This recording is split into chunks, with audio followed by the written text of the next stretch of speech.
قرآن و حدیث اور سائنس کے حوالے سے، خواب کے حوالے سے بتائیں، کیا دور حاضر میں لوگوں کے خواب معنی خیز ہوتے ہیں؟ کیونکہ بہت سے ڈاکٹر کہتے ہیں آج کل خواب ذہنی انتشار ہے یا معدہ کی خرابی کی وجہ سے۔ بالکل ٹھیک کہہ رہے ہیں ڈاکٹر، اکثر تو ہمارے جو علماء کو خواب آتے ہیں وہ معدے کی خرابی کی وجہ سے، اوور ایٹنگ بہت زیادہ کرتے ہیں۔ ہاں تو اور کیا، ایسا نہیں ہے کیا؟ جب طارق جمیل صاحب نے کہا تھا کہ ہمارے ایک بزرگ جاننے والے نے خواب دیکھا ہے کہ جنید جمشید، رسول اللہ نے فرمایا ہم تک پہنچ چکے ہیں صلی اللہ علیہ وآلہ وسلم، تو بریلویوں نے اس دن سے جنید جمشید کو رحمت اللہ علیہ کہنا شروع کر دیا۔ تو جب آپ دوسروں کے خواب رسول اللہ کے حوالے سے صلی اللہ علیہ وآلہ وسلم قبول نہیں کرتے تو سرکار آپ کو بھی کوئی ضرورت نہیں ہے اپنا خواب بیان کرنے کی۔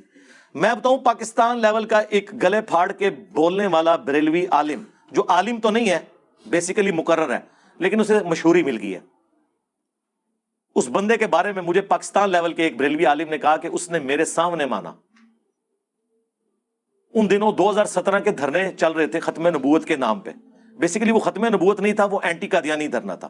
ختم نبوت دھرنا اس دن ہوگا جب چشتی رسول اللہ اور اشرف علی رسول اللہ کے خلاف دھرنا ہوگا، اور ٹائم قیامت تک جائے وہ کو نہیں ہونا۔ تو اس نے جوش میں آ کے کہہ دیا کہ نبی علیہ السلام نے حکم دیا خواب میں آ کے مجھے کہ جا کے اس دھرنے میں بیٹھو۔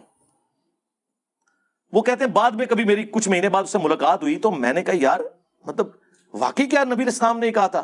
اس نے کہا جی میں بس تقریر کے جوش میں تھا، تو اسی ٹائم میرے دماغ میں آیا کہ امت کے وسیع تر مفاد میں یہ واقعہ بیان کر دوں، تو یہ خواب میں نے بیان کیا گھاڑ کے۔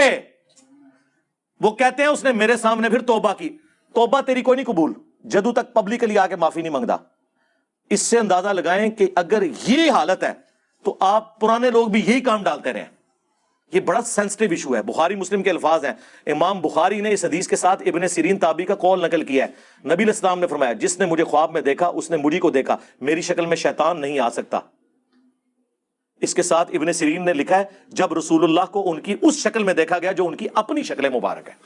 اور یہاں تو لوگوں نے نبی علیہ السلام کو سفید داڑھی میں دیکھا ہے، حالانکہ آپ کی تو داڑھی کبھی سفید ہوئی نہیں۔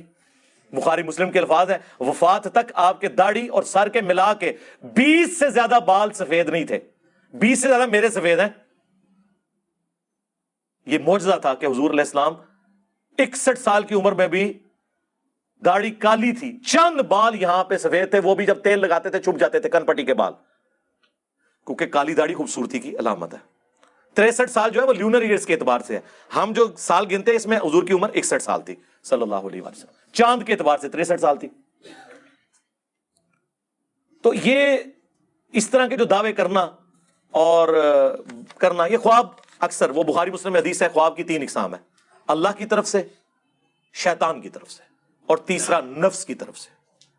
اس پہ پچھلے دنوں میری تفصیلی ویڈیو ریکارڈ ہوئی ہے جس میں میں نے خوابوں کی ساری اقسام، نبی علیہ السلام کو خواب میں دیکھنے کے بارے میں ہم مانتے ہیں لیکن کن نشانیوں کے ساتھ وہ بتائی ہیں، پھر میں نے باقاعدہ صحابہ تابعین تبع تابعین کے وہ خواب ذکر کیے ہیں جو حدیث کی کتابوں میں آئے ہیں کہ انہوں نے نبی علیہ السلام کو خواب میں دیکھا ہے۔ اب اگر ہمارے اسٹوڈنٹس نے جو ہمارے بارے میں نبی علیہ السلام کو خواب میں دیکھا ہے ہم بیان کرنا شروع کر دیں تو کیا بریلوی دیوبندی اہل حدیث مان لیں گے؟ تو پھر سرکار آپ کے خواب ہم کیوں مانیں؟ تو بہتر یہ ہے کہ آپ اپنے خوابوں سے دستبردار ہو جاؤ، ہم تو پہلے ہی دستبردار ہیں، کیونکہ ہمیں خوابوں کی ضرورت نہیں ہے دین منوانے کے لیے، ہم قرآن و سنت کے دلائل سے اپنا دین بیان کرتے ہیں۔